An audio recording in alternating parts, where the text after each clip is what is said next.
हमारे जीवन में हमें अपने माता पिता बहुत काम करने से रोकते हैं कि तुम ये नहीं करोगे, तुम वहाँ पर नहीं जाओगे, तुम्हें यही करना पड़ेगा।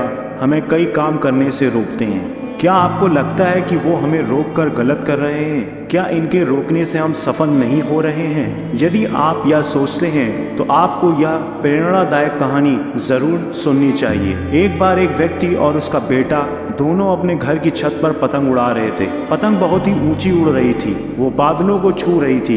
तब उसका बेटा उस व्यक्ति से कहता है कि पापा, ये पतंग इस डोर से बंधी हुई है, जिस कारण और ऊंची नहीं जा रही है। इस डोर को तोड़ देना चाहिए। बेटे की ये बात सुनकर उसका पिता उसके कहने पर वो डोर तोड़ देता है। उसका बेटा बहुत खुश होता है। वह पतंग टूट जाने से बहुत ऊंचाई पर पहुंच जाती है, लेकिन फिर कुछ समय बाद वह कहीं दूर जाकर खुद ही नीचे गिर जाती है। ये देख उस व्यक्ति का बेटा उदास हो जाता है। फिर वह व्यक्ति उसे कहता है कि अक्सर हमें लगता है कि हम जिस ऊंचाइयों पर हैं, उस ऊंचाई से और भी ऊपर जाने से कुछ चीजें हमें रोक रही हैं, जैसे हमारा अनुशासन, रिश्ते, माता पिता और परिवार। इसकी वजह से हमें लगता है कि हम अपने जीवन में इस कारण ही सफल नहीं हो पा रहे हैं। इन सब में से हमें आजाद हो जाना चाहिए। जैसा कि पतंग अपनी डोर से बंधे हुए रहती है और उस डोर की मदद से वह कई ऊंचाइयों को छू लेती है, उसी तरह हम भी अपने परिवार और रिश्तेदारों से बंधे हुए हैं। यदि हम इस धागे से जुड़े हुए रहेंगे तो कई ऊंचाइयों को छू लेंगे, लेकिन यदि हम इस धागे को तोड़ देंगे तो ठीक इसी पतंग की तरह कुछ समय तक ही सफलता से उड़ पाएंगे,